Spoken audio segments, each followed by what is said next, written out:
Bonjour à tous. Merci infiniment de votre présence pour assister à un exercice qui est un petit peu, on va dire, un exercice de composition pour moi.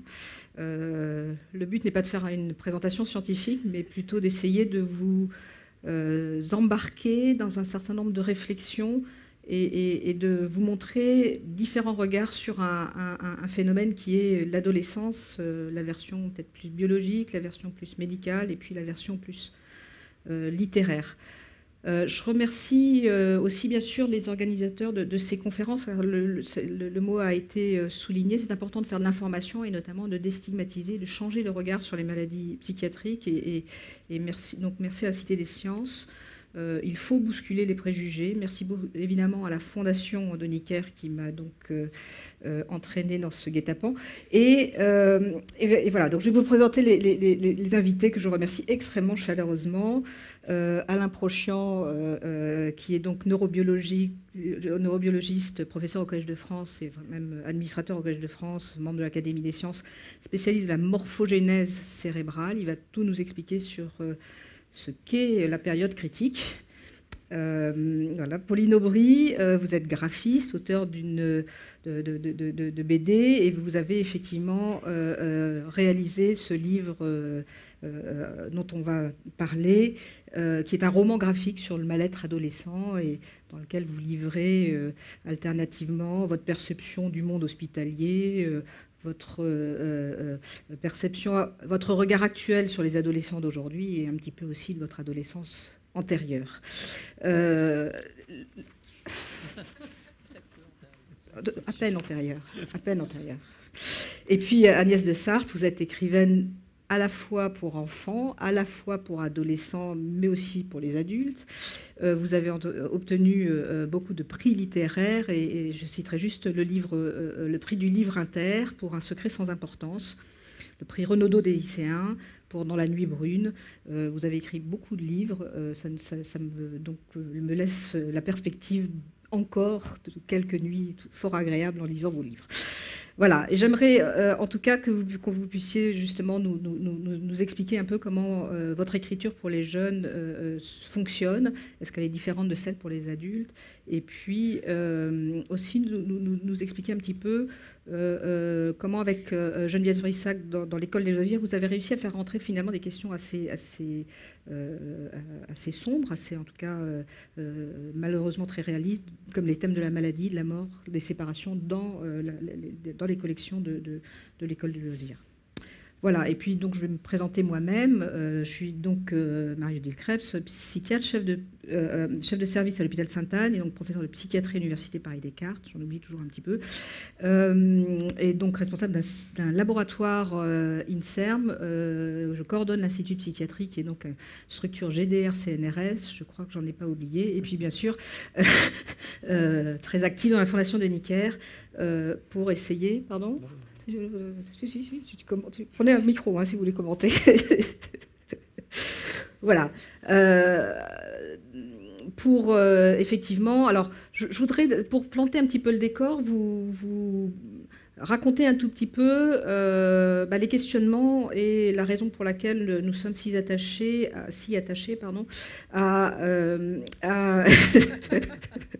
j'ai des littéraires à côté de moi, c'est horrible, si attachés à cette période de l'adolescence et en quoi elle est absolument cruciale pour comprendre et avoir aussi un autre regard sur les maladies psychiatriques. Donc je vais essayer de planter ce décor scientifique, si la technique me suit.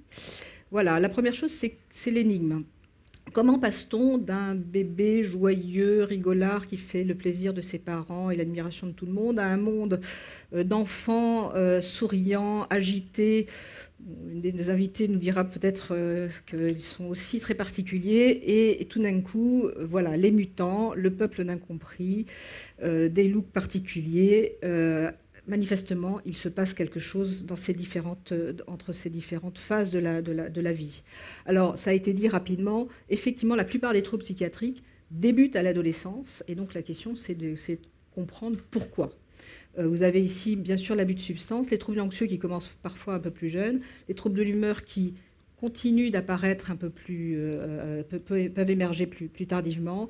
Et puis une maladie sur laquelle on va concentrer notre discours, qui est la schizophrénie ou les schizophrénies, avec cette phrase qui est effectivement la question de pourquoi, à ce point, la schizophrénie apparaît au moment de l'adolescence, avec toute la difficulté finalement de savoir à partir de quand on parle de schizophrénie et les liens qu'il peut y avoir entre ces deux choses. Alors, psychose, rapidement, donc la schizophrénie est une des formes de psychose. Psychose, c'est souvent associé à une certaine bizarrerie, à quelque chose d'un peu inhabituel. On parle souvent des éléments délirants, des hallucinations, c'est ça qui est le plus facile quelque part à percevoir. En réalité, ce n'est qu'une des facettes de la maladie. Les symptômes très importants et qui sont, à vrai dire, souvent présents précocement et qui persistent entre les phases, c'est ce qu'on appelle les symptômes négatifs, c'est-à-dire tout ce qui est en moins d'un fonctionnement, des difficultés de fonctionnement, un retrait, une perte d'initiative, un émoussement affectif, etc., etc. Et puis une autre dimension importante, ou deux autres dimensions importantes, c'est la désorganisation, c'est-à-dire que la pensée perd de la cohérence, il y a une perte logique, ce qui donne des troubles du cours de la pensée, avec des phrases qui partent à la tangente et le sujet n'arrive pas à ramener sa pensée, ou des barrages, des interruptions, ce qui est effectivement très troublant et très difficile, et cela s'accompagne de troubles cognitifs qui sont probablement le noyau central de la maladie. Donc on est bien loin simplement des hallucinations et des gestes éventuellement parfois très emblématiques et bien sûr très préoccupants. Alors, cette maladie, elle est compliquée parce qu'elle est très hétérogène d'une personne à l'autre et au cours de la vie, elle est variable, elle évolue. Globalement, le chiffre, on peut retenir, c'est environ 1% de la population générale, ce qui est évidemment un chiffre très important. Alors, agir tôt, pourquoi? Ce qu'on sait, c'est que si on réduit... notre objectif, c'est de réduire le retard au traitement. En exercice standard, on s'aperçoit que les patients qui nous arrivent, ça fait entre 1 et 2 ans, qu'ils ont tous les symptômes qui auraient dû mener au diagnostic, mais ils n'ont pas été diagnostiqués et ils n'ont pas eu les traitements appropriés. Et pendant ces deux périodes, on a effectivement des prises de toxiques, une déscolarisation, une désocialisation et toutes les complications qui vont avec, voire même des mises en danger ou des tentatives de suicide. On sait aussi que plus on tarde à traiter, plus on a du mal à avoir une bonne réponse thérapeutique. Et enfin, le déclin cognitif, les anomalies cognitives qui ont énormément de conséquences sur la capacité d'autonomie ultérieure, sont plus marquées lorsqu'il y a un retard au traitement. Donc il y a une espèce de toxicité biologique, on en reparlera un petit peu, qui est probable, qui n'est pas totalement démontrée, mais en tout cas, il y a aussi une toxicité sociale, c'est-à-dire que le jeune, là, entre 15 et 25 ans, il faut s'imaginer, tout d'un coup, il va mal, il commence à se marginaliser et il se retrouve éventuellement hospitalisé. Et donc, plus on agit tôt, plus on évite une coupure de son milieu habituel. Et on interrompt moins sa trajectoire de vie, au fond. Et la question qui est apparue progressivement, c'est de savoir si on ne pouvait pas agir encore plus tôt, c'est-à-dire dès les premiers symptômes, avant que le premier épisode soit réellement présent.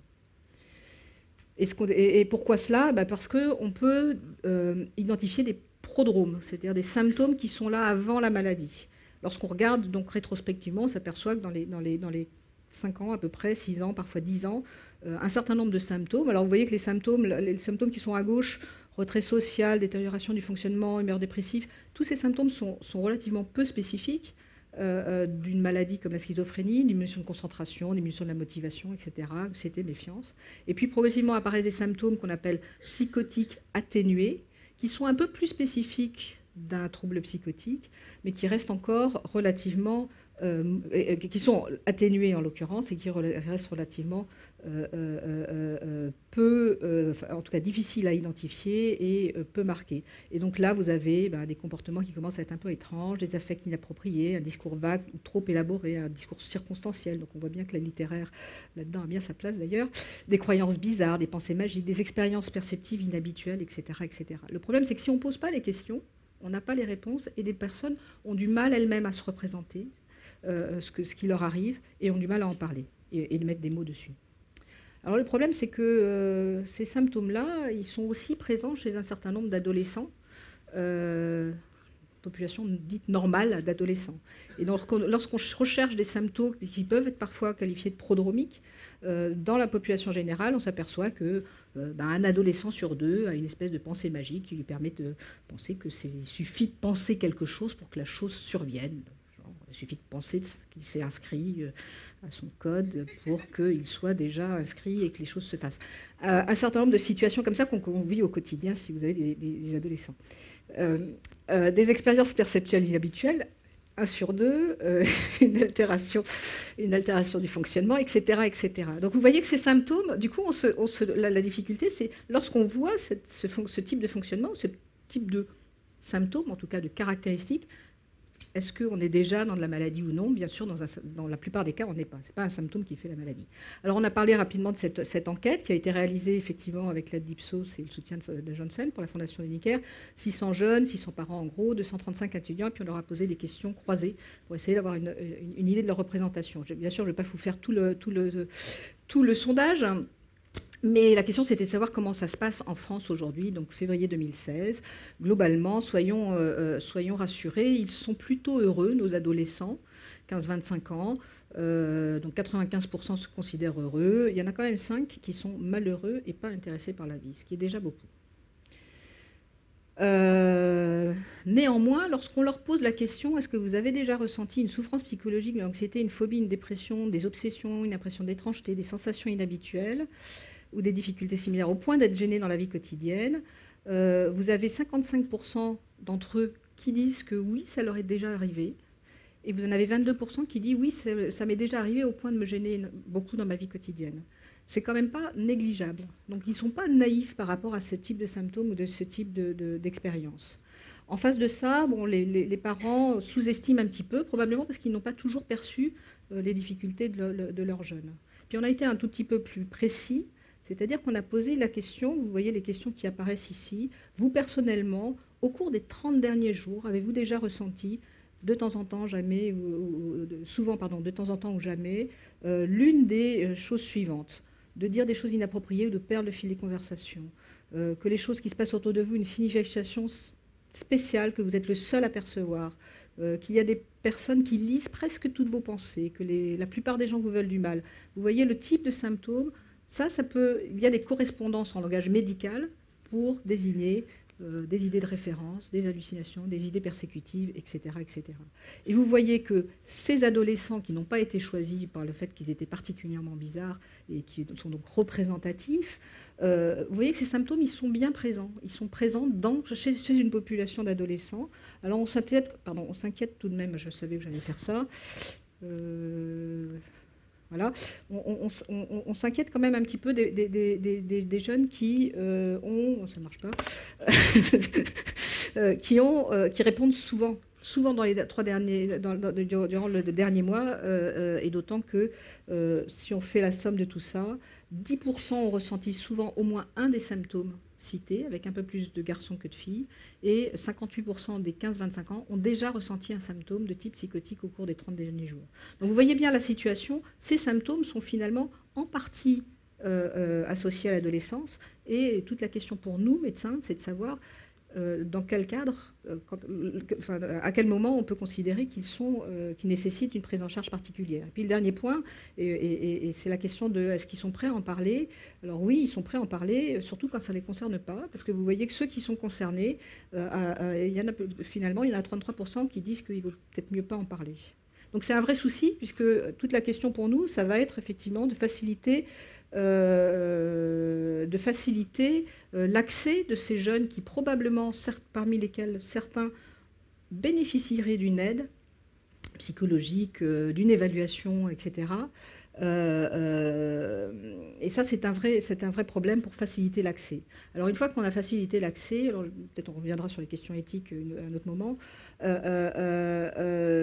fois qu'on a favorisé l'accès, la question c'est, quand on voit un jeune comme ça, est-ce qu'on a la capacité de prédire son devenir? Est-ce qu'on est capable de repérer au mieux ceux qui vont vraiment évoluer vers une schizophrénie, sachant que la plupart vont avoir juste une période un peu difficile avec quelques difficultés comme ça. Et puis l'autre chose, c'est qu'il faut aussi trouver une prise en charge, et on sait que ce n'est pas tout à fait la même prise en charge avant l'entrée dans la maladie qu'une fois que la maladie est installée. Et le chiffre important, c'est que même quand on prend les critères cliniques, la psychiatrie adore les critères cliniques, donc on a des échelles, quand on prend ceux qui sont reconnus, un tiers seulement vont évoluer vers un tableau de psychose. Donc ils ne sont pas bien, ils ont besoin d'aide, mais l'évolution, elle est probablement encore possible de dévier. Et c'est tout ce qu'on cherche à faire. Alors, je pense que j'ai envie de te passer la parole tout de suite.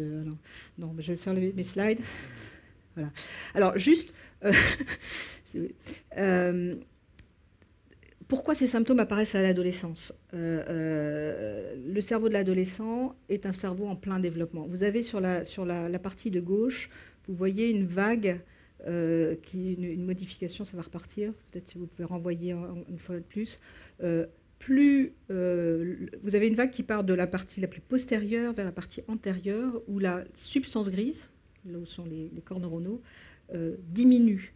Et c'est une évolution qui apparaît pendant l'adolescence normale. Donc pendant que l'adolescent a l'air de ne rien faire dans son lit, en fait, il est en train de maturer son cerveau, et au prix de la perte d'un certain nombre de synapses, de connexions et de neurones, mais pour gagner un peu une meilleure spécificité probablement. Alors, les choses qui sont intéressantes à noter, c'est que ce n'est pas synchrone, c'est-à-dire que toutes les zones du cerveau ne réagissent pas de la même manière. Ce n'est pas totalement homogène. Et vous voyez que, par exemple, pour le cortex, ça va marcher? Non, ça ne marche pas. Si, voilà. Pour le cortex visuel, dont le professeur Alain-Prochian va parler après, c'est relativement précoce, alors que pour deux zones qui sont particulièrement marquées par cette maturation à l'adolescence, c'est-à-dire le cortex temporal et le cortex préfrontal, c'est plus tardif et ça se poursuit pendant l'adolescence, qui est très tard. Alors, un autre élément, c'est que on a parlé d'adolescence, mais finalement, l'adolescence, c'est quoi? Alors peut-être que nos invités vont pouvoir répondre à cette question-là aussi. Mais l'adolescence, c'est quoi? C'est pas tout à fait la puberté. L'adolescence, c'est la période qui paraît après la puberté. Et au moment où le programme de la puberté s'enclenche, vont se dérouler un certain nombre de processus. Dans un premier temps, et sous l'influence hormonale, ce sont les structures sous-corticales liées au plaisir qui vont être particulièrement activées. Et puis le cortex un peu raisonnable, sensible à l'âge, sensible à l'expérience, qui est le cortex préfrontal, finalement mature un tout petit peu plus tard. Ce qui fait que pendant l'adolescence, il y a une espèce de fenêtre dans laquelle nos adolescents sont particulièrement impulsifs, particulièrement sensibles à la récompense et particulièrement sensibles aux punitions aussi. Et donc ils vont chercher des expériences. Et on voit ici que sur la tâche du haut, vous voyez ici, vous avez en bleu les enfants, en vert les adultes et en rouge les adolescents. On voit que finalement les enfants ne sont peut-être pas aussi fous qu'il n'y paraît et sont plus proches des adultes, alors que les adolescents ont une réponse particulièrement exagérée. Et puis dans une activité frontale plus simple, là on voit bien qu'il y a une maturation qui est progressive avec l'âge. Donc il y a une espèce de déséquilibre dans les régions cérébrales qui gèrent tout ça. Alors 15-25 ans, c'est aussi, du coup, c'est la recherche d'expérience, dont évidemment le cannabis. C'est la période avec un pic d'abus et de dépendance. Et on voit la fréquence, là c'est sur des adolescents normaux, la fréquence des effets procurés par le cannabis. Alors bien sûr des contractions détentes, 94%, en tout cas ils disent qu'ils le ressentent. Mais on voit que finalement les troubles de mémoire, les troubles de concentration, les troubles du cours de la pensée qu'on a évoqués, les idées de référence qu'on a évoquées, les dépersonnalisations, les hallucinations auditives et visuelles, sont aussi des symptômes qui sont présents après la consommation de cannabis. Et finalement, ce facteur-là va aller interférer, en tout cas pendant l'adolescence, sur des programmes de maturation cérébrale. Et puis, eh bien, du coup, ça a un certain nombre de conséquences sur la réduction de la substance grise qui est exagérée chez les consommateurs, mais chez les consommateurs qui ont aussi des facteurs familiaux, c'est l'effet à droite. Et puis à gauche, on voit que dans une étude qui a été faite sur une cohorte de population générale, la consommation pendant l'adolescence entraîne un déficit sur le QI de 8 points, c'est pas rien, même quand les personnes ont arrêté de fumer à l'âge adulte. Donc il y a un effet qui est un effet à long terme. Alors ça, c'est le type de schéma qu'on adore, je ne vais pas trop le montrer. C'était juste pour souligner l'effet dynamique, c'est-à-dire qu'on a véritablement, dans la compréhension des troubles et dans leur interprétation, la nécessité de prendre encore des facteurs très précoces liés au neurodéveloppement, et puis cette période de maturation dans laquelle il se passe un tas de choses et dans laquelle nous souhaitons pouvoir installer des interventions préventive. C'est ce qu'on cherche à faire donc au CEJAD. Juste pour les mots de conclusion, c'est finalement l'adolescence est une période à risque biologique probablement, et bien à risque en tout cas pour l'émergence de troubles psychiatriques, mais c'est probablement aussi une fenêtre pour une intervention dont les effets seront ou pourront être durables. Et pour nous, l'important, c'est de pouvoir repérer les troubles avant qu'ils ne se compliquent pour instituer des interventions spécifiques et personnalisées de préférence, et puis avec l'objectif de changer les trajectoires. Alors c'est ce qu'on fait au CEJAD, et ceux qui connaissent le livre de Pauline Aubry remarqueront la magnifique affiche qu'elle nous a faite pour présenter le CEJAD. Je me sens bizarre. Voilà. Je ne suis pas sûre qu'on le dise si bien de ça de loin. Je vais te passer la parole, Alain, ouais, pour faire la suite sur la... Pour la suite, je vais peut-être apprendre je vais voir un petit peu, je vais prendre un micro comme ça. Vous m'entendez là? Vous m'entendez un petit peu? Oui. Donc, merci. Enfin, c'est impressionnant quand même, toute cette connaissance incroyable. Donc, sur les enfants, surtout les adolescents, parce que moi, je dois dire, j'ai un peu passé mon tour là-dessus, puis je me souviens plus très bien de cette période. Il y a une période dont je me souviens bien, c'est quand Sapiens est arrivé et qu'il s'est redressé. Vous savez, on est parmi les rares bipèdes. Et ça a posé des problèmes pour la sortie du bébé, parce que quand on est en position droite, le conduit pelvien est un peu resserré. Et donc, les petits sapiens qui ont un gros cerveau, hein, ils ont un très gros cerveau. On a un cerveau qui est à peu près 4 fois plus gros qu'il ne le faudrait pour un animal normal, vu notre taille et notre poids. Il y a une proportionnalité chez les primates entre la taille du cerveau et la taille du corps. En fait, on a environ, sur 1400 cm3, on a environ 900 cm3 de trop par rapport à ce qu'aurait un primate normal. Donc, les 900 cm3, c'est quand même assez... ils ne sont pas n'importe où en plus. On a des régions très importantes dont Marie-Odile nous a parlé. Proportionnellement, on a plus agrandi les aires du langage, les aires associatives, les aires de la cognition, de façon générale, pour faire simple. Et il a quand même fallu que ce cerveau sorte, c'est-à-dire la tête, quoi. Et donc, le petit humain, en plus d'avoir un très gros cerveau, il sort de façon prématurée. C'est-à-dire que sinon, il ne sortirait pas. Voilà. Et donc, une grande partie de son développement se fait en dehors de la mère. Alors, ce n'est pas que l'environnement maternel ne soit pas très riche, mais il est quand même, l'environnement extérieur est quand même plus riche intellectuellement que le placenta. Et donc, on a des petits qui se développent en interaction avec l'extérieur et dont la maturation du cerveau, qui se continue très tardivement, et Marie-Odile nous a dit, en fait, elle ne vous l'a pas dit, mais elle vous l'a dit d'une certaine façon, que pour certaines régions du cerveau, le cortex préfrontal en particulier, ça se développe jusque vers 20-25 ans. Bon, il y en a chez qui ça s'arrête très vite, mais... et donc, tout ce développement corticale et cérébrale se fait en interaction avec le monde. Donc, est modifié par le monde, et modifié par la façon dont les choses se passent à l'extérieur. Et ça, c'est quand même une donnée très importante et très spécifique. Enfin, ça existe aussi chez les singes, bien entendu, mais c'est quand même quelque chose d'extraordinairement important chez les sapiens. Les sapiens, c'est nous tous ici. Enfin, j'ai l'impression, oui. C'est jamais maintenant. L'homme s'est tellement rapproché du singe, d'après certains de mes collègues, qu'on finit par avoir des doutes. Mais bon. Donc, cela dit, ce que vous avez aussi dit, Marie-Odile, je traduis en langage normal pour les gens comme moi, c'est que même s'il se développe tardivement après la naissance, son développement n'est pas synchrone. C'est-à-dire les différentes régions du cortex se développent à des moments différents. Alors, les adolescents pensent que on devient de plus en plus intelligent, qu'on est très intelligent jusqu'à un âge qui est à peu près le leur, et qu'ensuite on devient bête. Et c'est pour ça qu'ils ont des problèmes avec leurs parents, qui eux sont dans l'âge bête, alors qu'eux ne sont justement pas dans l'âge bête comme les parents pensent qu'ils sont. Donc, en fait, c'est pas du tout comme ça que ça se passe. On est bête jusqu'à un certain moment, on devient intelligent pendant une courte période et on redevient bête.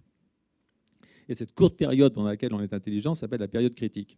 Alors, cette période critique, c'est une période de développement du cortex, mais elle n'est pas la même pour toutes les fonctions corticales. Comme vous l'a dit Marie-Odile, en fait, je répète ce qu'a dit Marie-Odile, mais j'essaie de le rendre un petit peu compréhensible. Donc, comme vous l'a dit Marie-Odile, la vision, par exemple, quand on apprend à voir avec les deux yeux, par exemple, la vision binoculaire, se développe avec la maturation du cortex visuel qui, chez une souris, c'est entre 20 jours après la naissance et 40 jours après la naissance. Moi, je m'intéresse plus aux souris, mais bon. Mais chez Sapiens, c'est jusque vers 6-7 ans.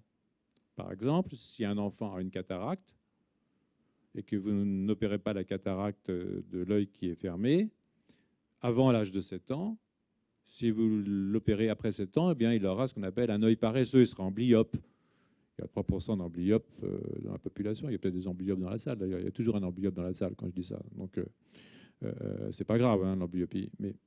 Mais ça veut dire qu'en fait, même si après les deux yeux peuvent aller communiquer avec le cortex, on ne peut pas réparer ce manque de connexion qui s'est fait parce qu'il y avait un œil qui ne marchait pas. Mais si on opère l'œil chez la souris entre P20 et P40 et chez Sapiens vers 5 ans, ça va, l'information sensorielle qui va venir avec cet œil et l'autre œil, il va faire que, hop, on va reconnecter et qu'on va développer une vision binoculaire normale. Donc, avant, c'est pas possible.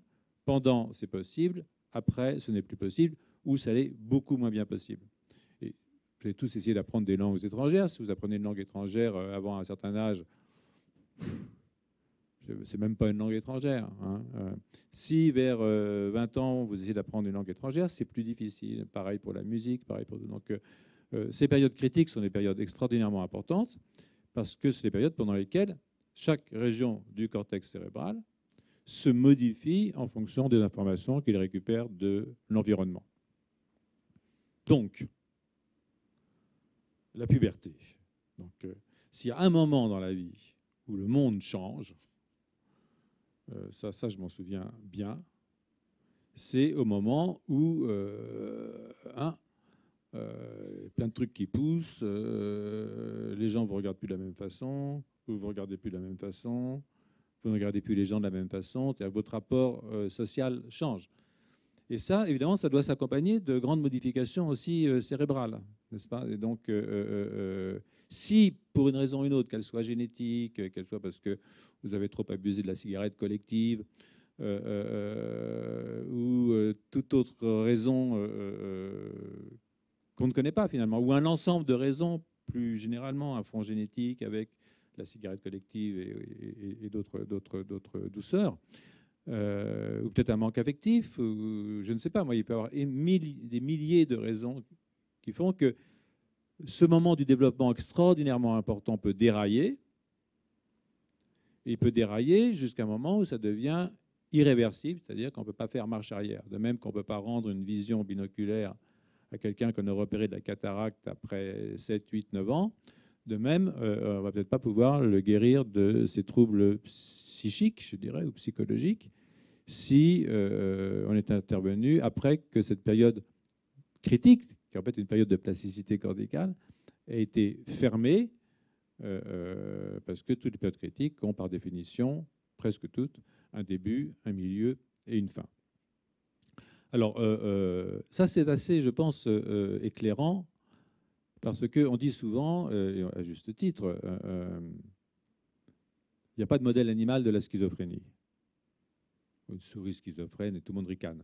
À juste titre, bien entendu. Mais si ces maladies sont des maladies, par exemple, de la période critique pour ce qui est de la maturation du cortex au moment où les hormones arrivent, rappelez-vous. Il y a aussi une période critique quand elles s'en vont. Enfin, ça, on en parle plus rarement, mais c'est aussi un problème. Donc, si cette période critique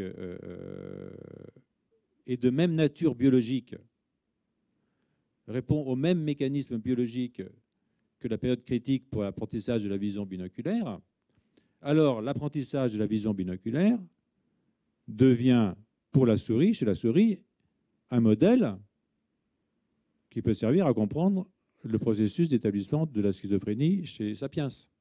Puisque c'est le cortex visuel, ce n'est pas le cortex préfrontal, mais au fond, si ce sont les mêmes mécanismes qui permettent cette plasticité corticale au moment où il faut s'adapter à un monde qui change, alors on peut, à travers l'étude d'une fonction aussi bête chez la souris que d'apprendre la vision binoculaire, comprendre des mécanismes qui seraient à l'œuvre dans des fonctions aussi subtiles, élaborées et finalement cognitives, comme l'a dit Marie-Odile Krebs,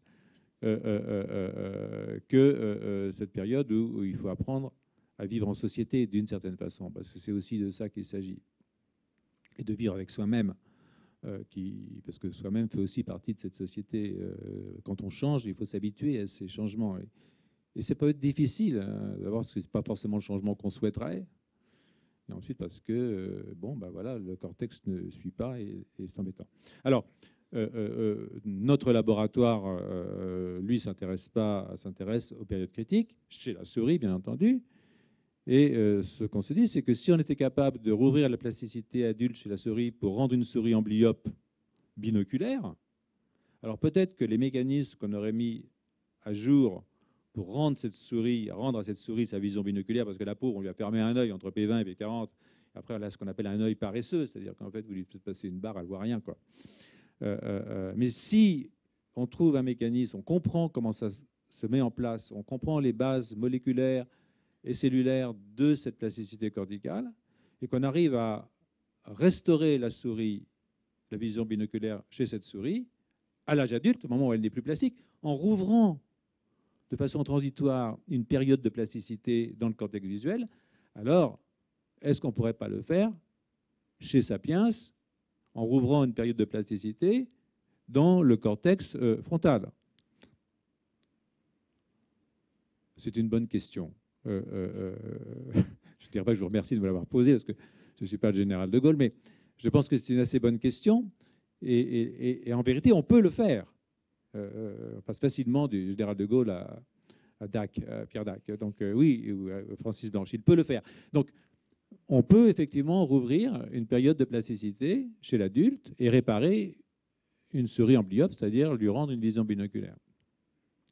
Alors évidemment,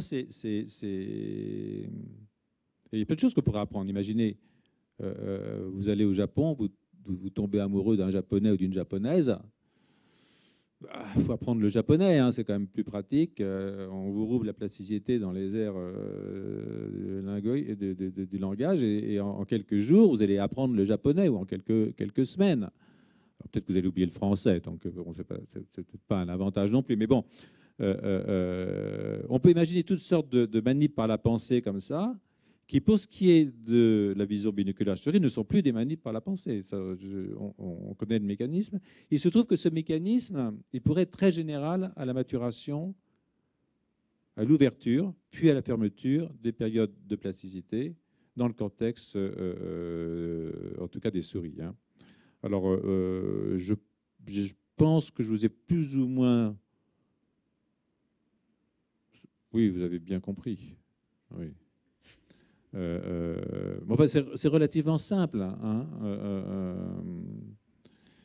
et on pourra parler d'autres choses, si vous voulez, quoi. Je ne sais pas. Est-ce que ça te va, là? Ça suffit, hein? Oui. Voilà.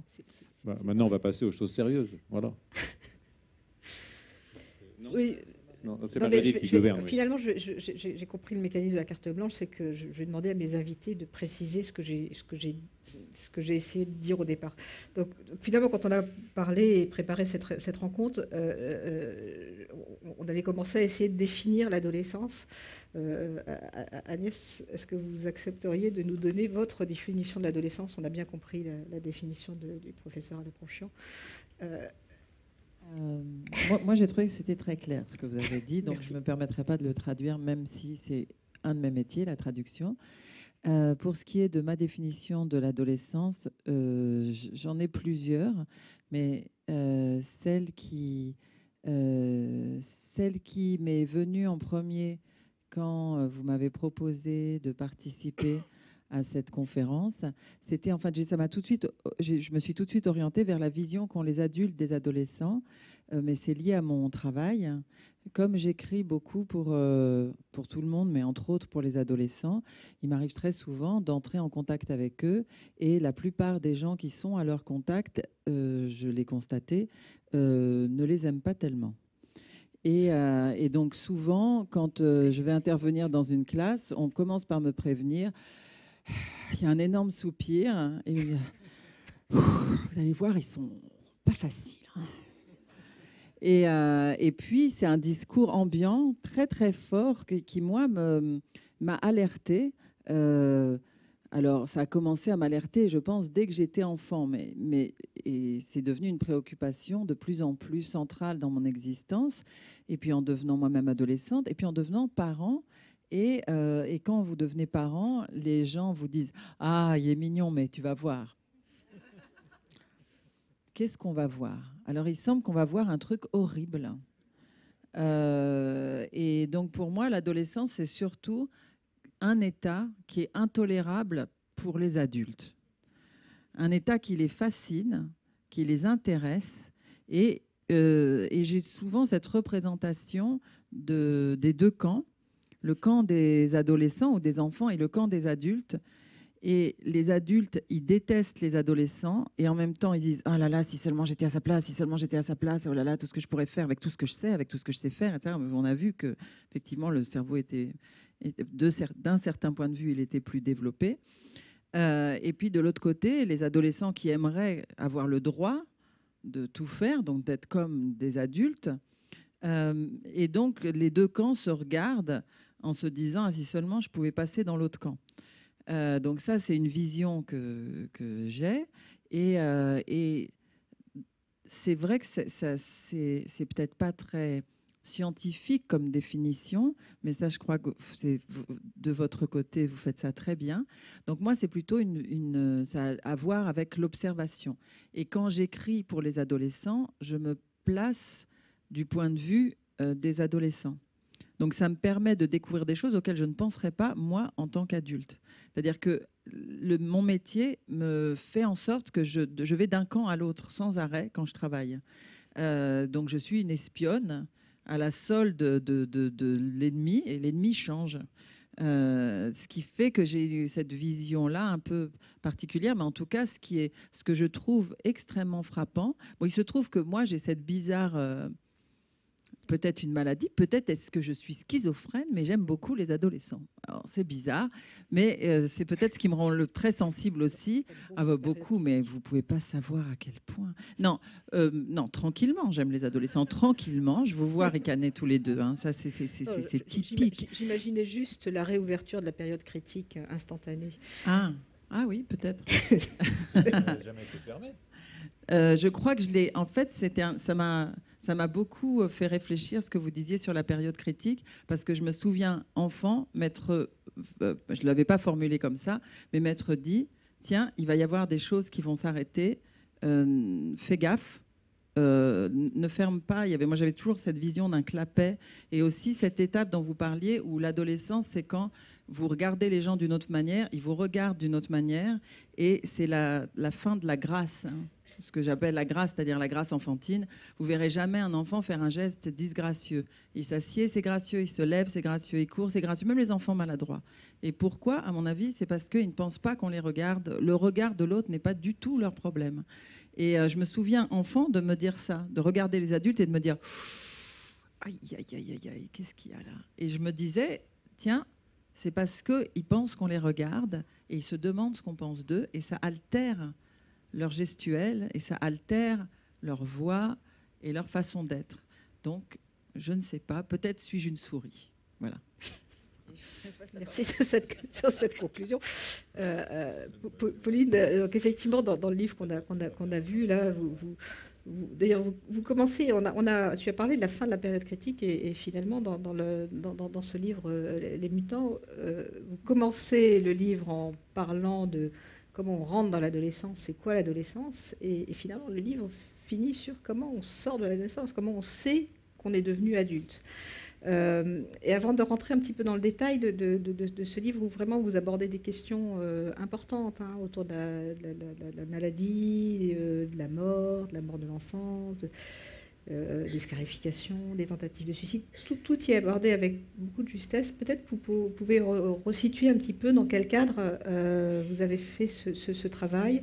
Il y a vraiment eu une période d'immersion dans un service de pédopsychiatrie du professeur David Cohen. Peut-être, voilà, je vous laisse. Oui, alors en fait, la genèse du projet, le projet s'est fait en plusieurs temps. En fait, j'ai d'abord eu l'occasion de faire un reportage graphique dans un service de pédopsie. Enfin, normalement, on dit pas pédopsie, on dit service psychiatrie de l'enfant et de l'adolescent. Apparemment, pédopsie, c'est pas bien, je sais pas pourquoi. Mais voilà, en fait, ma meilleure copine fait son clinica dans le service du professeur Cohen et je lui avais dit j'aimerais bien rencontrer des adolescents et rentrer dans le service de psychiatrie parce que moi, en fait, je suis une très grande angoissée, je fais beaucoup de crises d'angoisse, donc il y a un endroit que j'adore, c'est l'hôpital. Donc j'ai raté médecine, enfin, j'ai pas raté médecine, j'ai raté l'opportunité d'éventuellement pouvoir faire médecine. Enfin, j'ai pas raté médecine. Donc, j'ai trouvé par là un biais pour rentrer dans l'hôpital, dans cet endroit merveilleux où tout le monde peut vous sauver, puisque les médecins sont des personnes extraordinaires. Enfin, c'est comme ça que je le définis dans le livre. Et du coup, ma copine m'a dit, écoute, tu ne pourras pas faire un reportage, mais tu pourrais animer des ateliers de bande dessinée avec les adolescents. Comme ça, tu pourras les rencontrer, voir comment le service fonctionne. Et voilà. Et donc, du coup, l'idée, c'était que les adolescents racontent leur vie à l'hôpital. Donc c'était un petit groupe d'ados. Donc ils avaient quand même, elle avait fait en sorte que le groupe ce soit donc des adolescents qui avaient des pathologies qui permettaient de faire un travail de groupe. Et donc mon idée c'était, donc eux ils restaient en moyenne, ils étaient hospitalisés, donc enfin ils dormaient à l'hôpital, etc. L'hôpital ça devenait leur maison. Et en fait du coup l'idée c'est de leur faire raconter leur quotidien à l'hôpital et à chaque fois, en fait, dans chaque chapitre du livre, on va découvrir un peu le parcours le profil, c'est un peu cliché, mais bon, voilà, par exemple, celui qui est au milieu avec les lunettes, il était super turbulent, super rebelle, il disait tout le temps non. Donc, on va le découvrir en mode reportage dans l'atelier, comment il se comporte. Et puis derrière, il y a une discussion un peu plus médicale, entre guillemets, avec l'équipe soignante qui me dit, voilà, lui, il est là pour telle raison. Par exemple, il y a une petite fille qui se scarifiait, voilà, qu'est-ce que ça permettait d'aborder le thème des scarifications, qu'est-ce que c'est, quelle en est la signification, etc. Et l'idée de ce travail collectif avec les ados, c'était de leur donner la parole. Parce que finalement, qu'est-ce qu'il y a de pire aussi, qu'est-ce qui est dur quand on souffre de maux psychiques, c'est que on est très isolé, en fait. On est seul avec son mal et les gens qui ne partagent pas les mêmes types de mots, ils ont du mal à vous comprendre et ils ne vous prennent pas au sérieux. Et donc, du coup, je trouvais ça intéressant de donner la parole à ces jeunes qui, eux, ont des maux psychiques et voilà, de leur laisser nous expliquer ce que c'est pour arrêter de stigmatiser sur les maux psychiques et pouvoir comprendre un peu mieux ce que c'était, en fait. Voilà, en gros. Je peux continuer, mais... Dans la description et dans le livre, il y a aussi une espèce de... Vous décrivez comment, finalement, le contact des ados... D'abord, vous aviez oublié ce que c'était qu'un ado. Et que du coup, au contact des ados, il y a eu cette réouverture de la période critique qui vous a replongé vous-même dans un certain nombre de processus que vous aviez vécu à l'adolescence, alors avec un certain nombre de... l'adoption d'un certain look, oui, c'est ça, en fait, c'était la rébellion. En fait, du coup, donc le premier temps, c'était un reportage graphique, donc vraiment... l'hôpital, qu'est-ce que c'est? Puisque en plus c'était à la Pitié-Salpêtrière qui est vraiment un hôpital immense. Enfin, moi je me suis perdue 50 fois dans l'hôpital. C'est vraiment une ville. Il y a des petits chariots d'aéroport pour traîner les poubelles. Il y a un arrêt de bus. Enfin, il y a des noms de rues partout. Enfin, c'est une ville, quoi. Il y a des plans pour pas se perdre parce que c'est gigantesque. Et donc du coup cette première partie était vraiment dédiée au reportage. Et après, quand j'avais l'idée de faire le projet plus long, j'ai essayé de me dire tiens, c'est vrai, on va parler de l'adolescence en général. Bon, la meilleure personne, c'était plus facile de me prendre moi comme sujet au lieu de prendre une souris. Donc j'ai été ma propre souris et je me suis dit tiens, c'est vrai, c'est quoi l'adolescence en fait? Et à travers les comportements des adolescents du service, j'ai essayé de me souvenir comment on se construit, en fait. On a tendance à oublier quand on est adulte. Et finalement, c'est un sujet assez marrant, l'adolescence, parce que du coup, pour le livre, j'ai été amenée à poser cette question. Ça commence quand, l'adolescence, donc qui est le début du livre. Et dès qu'on aborde ce sujet, en fait, les gens, très rapidement, mais quelles que soient les personnes, hop, ils vont avoir ah ouais, c'est vrai, ah bah moi je me souviens, ah bah c'est la première fois que j'ai embrassé une fille, ah ben non, mais moi c'était horrible. Donc chacun a dans un petit coin de lui-même cette période, en fait, cette période critique et sa version à lui. Et puis, quelque part, ça a un mystère. Quelqu'un qu'on rencontre adulte, on ne peut pas du tout s'imaginer quel genre d'adolescence c'était. Donc c'est un peu notre petit secret. Donc moi, j'ai essayé de me souvenir. En plus, j'ai tout gardé. Donc j'ai gardé mes carnets intimes, mes agendas, tout ce que j'avais à cette époque-là. Et à partir de ça, je suis revenue sur comment on se construit. Et finalement, ça revenait à l'exercice qu'on fait en thérapie. Je me suis aussi mis en scène chez mon psy, où finalement, quand on va chez son psy, on n'y va pas tout seul, on y va avec l'enfant qu'on a été, l'ado qu'on a été, l'adulte, et on essaye d'analyser chaque phase de notre construction pour voir à quel moment ça a pu créer des problèmes, quels souvenirs. Enfin voilà, la psychothérapie, c'est ça aussi. Et je trouve que ça permettait j'ai trouvé la métaphore des poupées russes, donc se dire que nous, adultes, on était une poupée russe. Et tout au fond de nous, il y a ce petit enfant qui a des souffrances d'enfant et qui nous font encore mal adultes, mais on n'arrive pas forcément à les identifier. Et je trouvais que c'était une belle métaphore de la psychothérapie, en fait.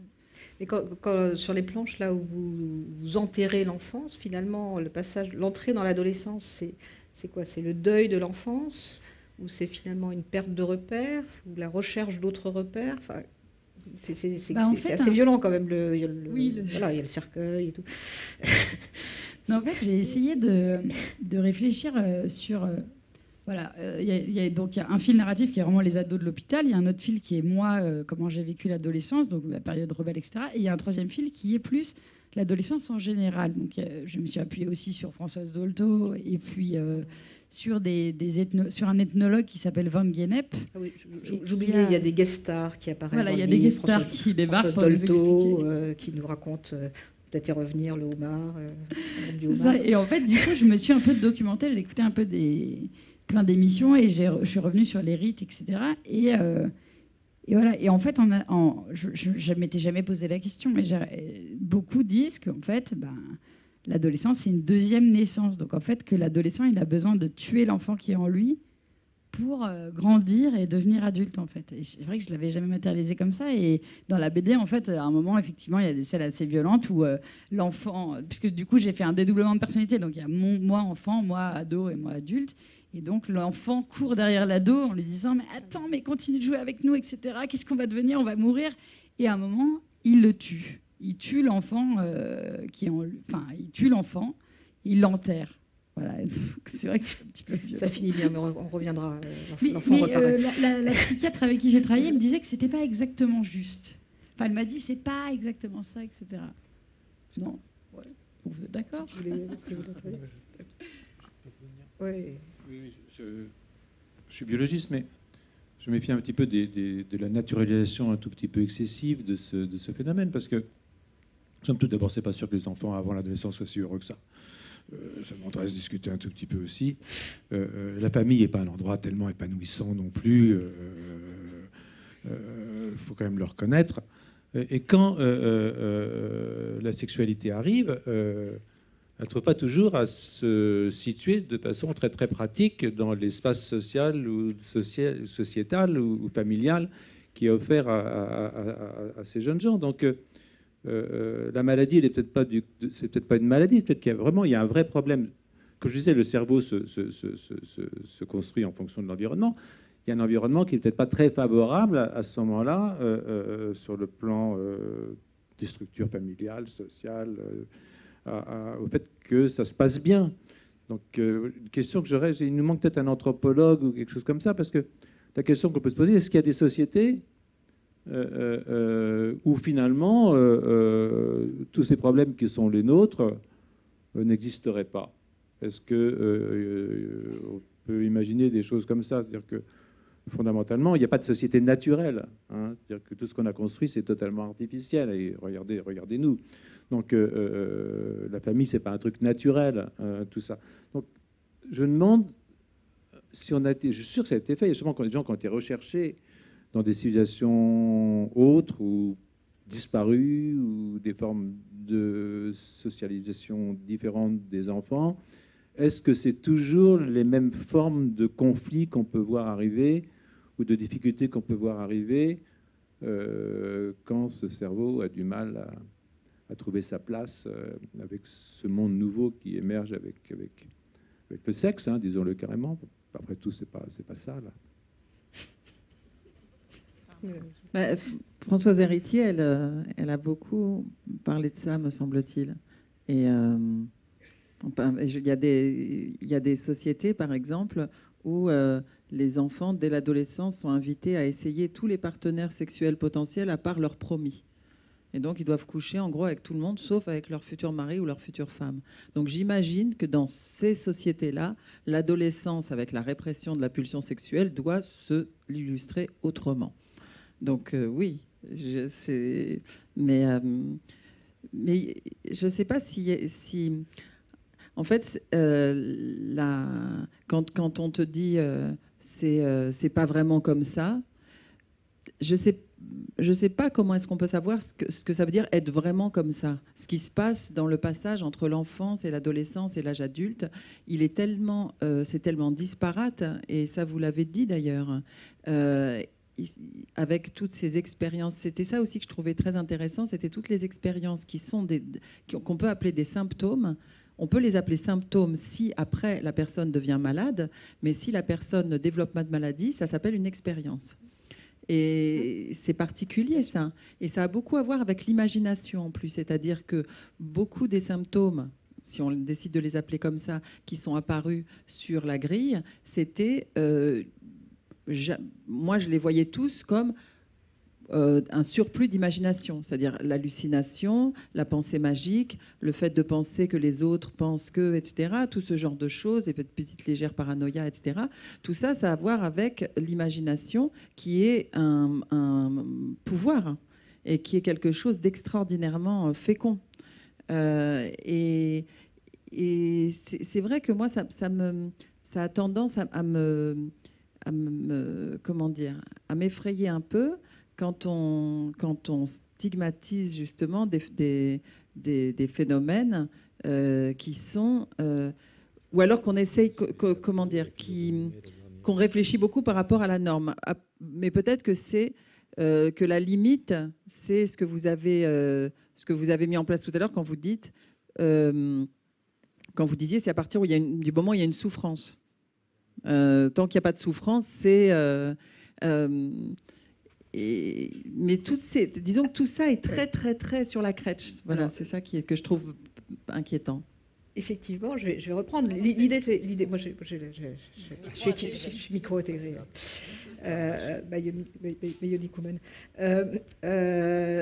Non, alors, effectivement, quand j'ai pointé ça, c'était justement pour dire que finalement... ces symptômes, finalement, ne sont pas des symptômes de maladie, mais plutôt une espèce de caractéristique, un jeu de la pensée dans certains cas, la pensée magique, on le fait tous, très utile, ça rassure parfois. La paranoïa, je ne sais pas si ça rassure, mais c'est un mouvement relativement naturel. Mais simplement, effectivement, la présence de telle ou telle caractéristique ne doit pas être stigmatisée. Au contraire, il faut pouvoir en parler, le reconnaître facilement.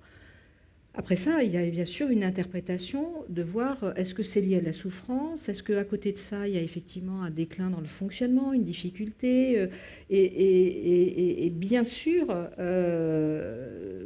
tous les signes qui sont là ou toutes les caractéristiques qui sont là, isolément, on n'est pas malade avec ça. Je veux dire, je pratique moi-même un peu la pensée magique parfois. Non, et au contraire, si on arrivait effectivement à pouvoir... voilà, ce que je voulais dire en tout cas, c'est que ces symptômes, ces signes, ces caractéristiques sont plus facilement présentes chez les adolescents, et c'est particulièrement troublant pour certains mais qu'il faut pour réussir à en parler et libérer cette parole. Il ne faut pas stigmatiser au premier élément. Par ailleurs, une fois qu'on a pu repérer ces symptômes, ces signes-là, excusez-moi, c'est mon métier, des formations professionnelles, j'ai des symptômes à chaque fois, mais il faut pouvoir effectivement voir dans quelle mesure ça s'accompagne d'autres choses, d'une autre souffrance, etc., etc. C'est permanent, c'est la seule manière de fonctionner. Si on est systématiquement paranoïaque et persécuté à chaque fois que quelqu'un nous dit quelque chose, il y a un problème quand même. Alors que si c'est simplement son téléphone qui refuse de marcher ponctuellement, on a tous des moments d'humeur. Mais je suis bien d'accord sur le fait que ces signes-là ne sont pas plus graves que le fait d'avoir une baisse de morale ou le fait d'être trop joyeux. Voilà, ça fait partie du fonctionnement du cerveau. Finalement, de toute façon, le cerveau est fait pour nous jouer des tours. Alain, tu voulais dire... Pourquoi vous agitiez tellement? À cause de ce qu'il y a derrière là. On va tout comprendre. Parce que tout à l'heure, je disais, il ne faut pas être trop naturaliste, mais en fait, il faut l'être un petit peu. Donc, je ne suis pas une contradiction près. Hein. Là, par exemple, ce sont des humains qu'on met en face de ce qu'on appelle une figure de Mounet. Une figure de Mounet, c'est une figure quand même très contrastée. Vous voyez là, avec vous voyez que c'est une tête d'homme, non? Très contrastée. En haut à gauche. Et juste en dessous, il y a une figure de Mounet inversée. C'est la même, mais qui a été renversée. Et ce que vous voyez sur les graphes, c'est la vitesse à laquelle l'humain qui regarde ces images est capable de voir qu'il s'agit d'une figure humaine, même dans le cas inversé. Donc ça lui prend une certaine latence pour comprendre ça. Et quand il grandit, jusqu'à, disons, l'adolescence précoce, on voit que ce temps diminue, c'est-à-dire qu'il devient de plus en plus capable de discerner, de façon cognitive, l'image qu'il voit. Et vous voyez que après, paf, au moment de l'adolescence un peu plus tardive, il régresse. Et ça, c'est des travaux qui n'ont rien à voir avec la difficulté de s'intégrer dans un monde social compliqué, etc. Le contraire de ce que je disais avant, pour juste un tout petit peu permettre qu'on discute, parce que bon... mais ça veut dire qu'il y a, au niveau cognitif, quelque chose qui se fragilise dans les régions du cortex frontal, médiolatéral en particulier, qui fait que cette période-là est une période où il y a de la plasticité, en fait. C'est une période, effectivement, c'est une période critique. Et ça n'a rien à voir, si vous voulez, avec quoi que ce soit. C'est un fait de développement du cortex. C'est-à-dire qu'à cette période-là, c'est compliqué. Ça se voit d'ailleurs par des oscillations qu'on appelle les gamma bands, que vous pouvez voir, en fait, des oscillations, ce truc jaune, là, c'est des oscillations. Alors, en bas, ce qu'ils ont montré, c'est un autre papier, mais c'est du même groupe. C'est assez intéressant aussi, c'est qu'ils ont aussi montré une figure de Mounet inversée, comme vous pouvez voir. Et ils regardent la réponse du cortex chez un humain normal.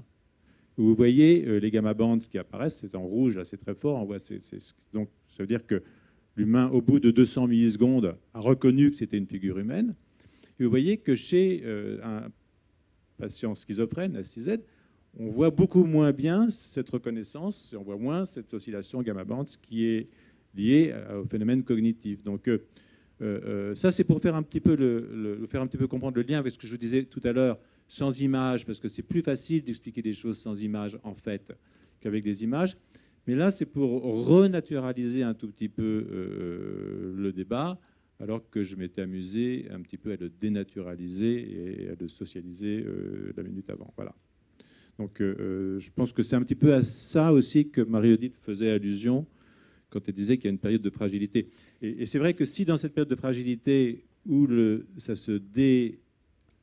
fragilité, parce que plasticité, parce que période d'adaptation maximale, à ce moment-là, vous êtes soumis à un environnement qui peut être difficile sur le plan affectif ou sur le plan chimique, ou pharmacologique, cannabis et autres. Alors, ça peut interférer avec la restructuration qui suit.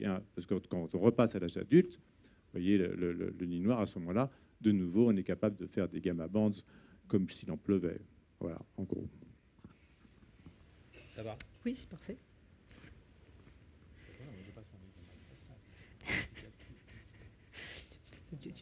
Tu es un très bon psychiatre, Alain. D'ailleurs, tous autour de la table. Bon, finalement, effectivement, ça pointe le lien qu'il y a entre ces phénomènes physiologiques, et ces caractéristiques sont plus fréquentes à l'adolescence, et puis le fait que ça peut dévier, et c'est là où effectivement, lorsque ça dévie, lorsque ça s'associe à d'autres difficultés, qu'on est dans de la pathologie. Mais en même temps, les symptômes, même lorsqu'ils sont un peu plus sévères, même quand ils sont cliniquement pertinents pour nous, peuvent aussi avoir la possibilité d'une récupération. Et c'est cette notion d'évolution qui peut être modifiée qui est aussi importante à noter. Alors, je vous laisse commenter, là, les homards. Qui traînent sur l'écran. Ou alors on fait expliquer par Agnès. Ouais. Ah oui, alors Agnès, qu'est-ce que vous voyez? Alors oui, non, ce ne sont pas juste des homards que l'on va manger et qui, du coup, ont envie de partir en courant pour nous laisser leur carcasse. En fait, donc c'est un peu ce que je vous disais tout à l'heure par rapport au rite de passage, c'est que dans le livre, il y avait des guest stars qui viennent un peu nous expliquer ce que c'est que l'adolescence en général. Donc je trouvais important d'inviter Madame Dolto, qui quand même a pas mal conceptualisé l'enfant, l'adolescent, etc. Et donc le complexe du homard, où elle, en fait, bon, pour ceux qui ne connaissent pas, un petit rappel de la définition, c'est qu'en fait, elle compare donc l'adolescent à un homard, et elle rappelle que les crustacés, pendant leur mue, en fait, au moment où ils vont perdre leur carapace, ils vont se retrouver sans carapace et donc complètement vulnérables, et ils sont obligés d'être agressifs pour se défendre et aller se cacher, parce que sinon ils vont se faire manger par les gros prédateurs de l'océan. Et donc elle comparait l'adolescent à ça. Donc d'où les homards et la représentation visuelle de cette définition finalement. J'aime beaucoup les homards, non, pas du tout, mais l'image, voilà, l'image du homard est assez juste, je trouve, de cette espèce de fragilité. Et puis il ressort, il se cache, et puis il ressort au moment où il se sent de nouveau relativement fort. Moi, juste, j'avais une mini question, mais après, je crois qu'il y aura des questions publiques. Mais je me disais, parce que là, on parle de l'adolescence, mais ça veut dire qu'on parle bien d'une période 15-25 ans, quoi. Parce qu'en fait, souvent, je trouve, quand on parle de l'adolescence, on imagine des gens qui ont 14 ans, qui sont en pleine mutation hormonale, etc. Mais donc, les mutations du cerveau, elles durent pendant toute la période 15-25 ans? Ce ne sont pas des mutations, ce sont des évolutions du cerveau. Mais il continue, oui, normalement jusqu'à 15-25 ans, mais ça continue bien après. C'est-à-dire qu'on ne se baigne jamais deux fois dans la même personne. Même moi, à l'âge très avancé qui est le mien, mon cerveau continue à se modifier. C'est-à-dire qu'il reste les plus plastique. spectaculaires, elles se font quand même pendant cette période-là. On a beaucoup plus à apprendre aussi. Hein.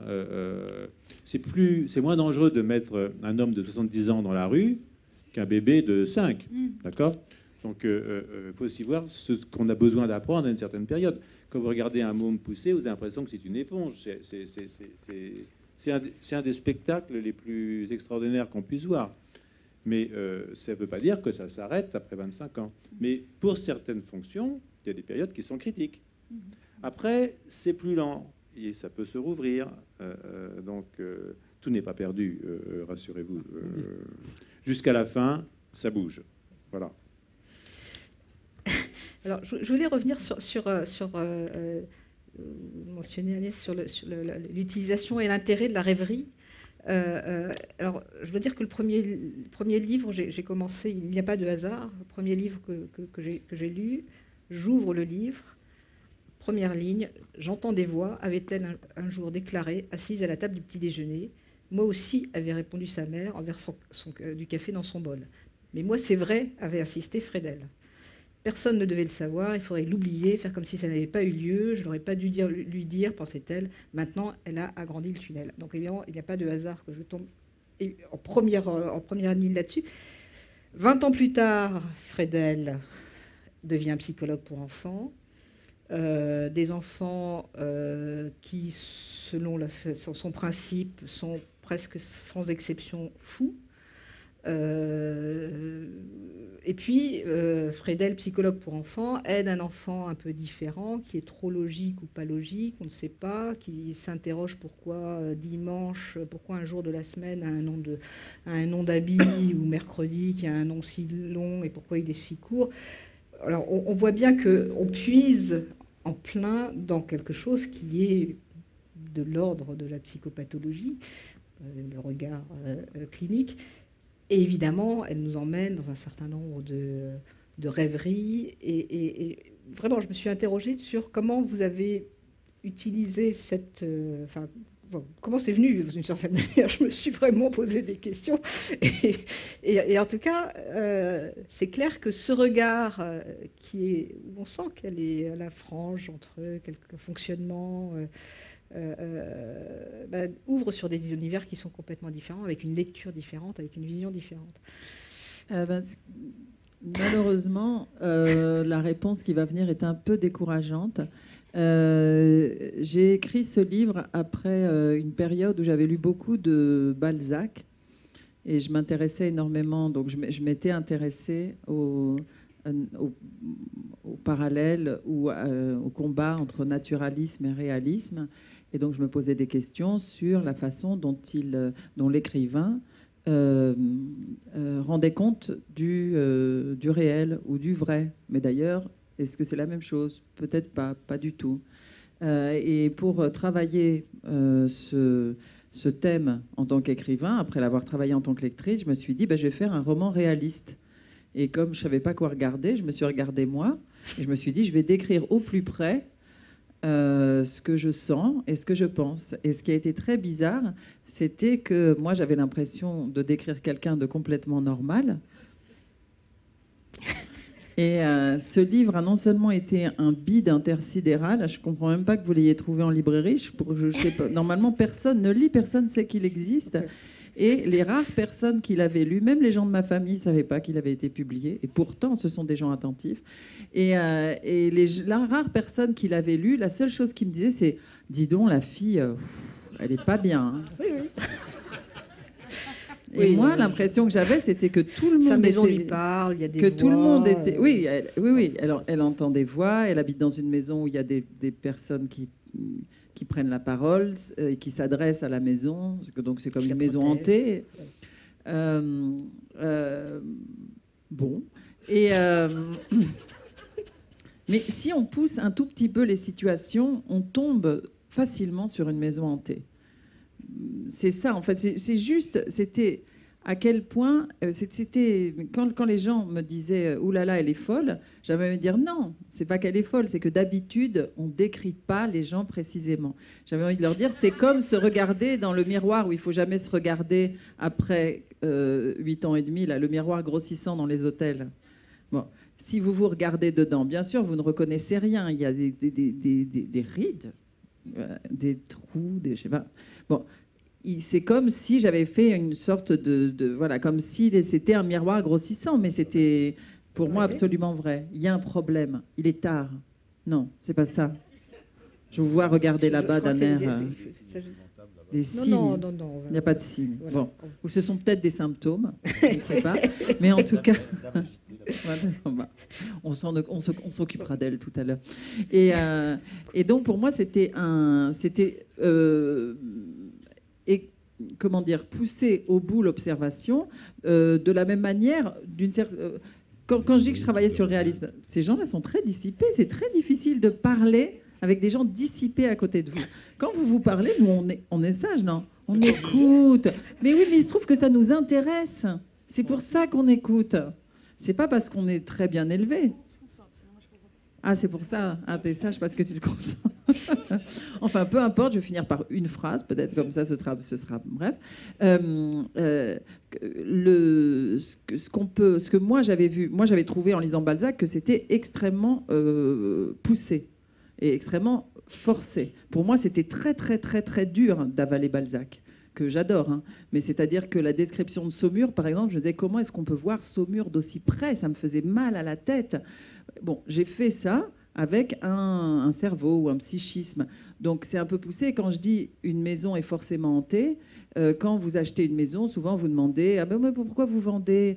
Ah bon oui il y a eu quelque chose de pas bien qui s'est passé. Ah c'est dommage voilà.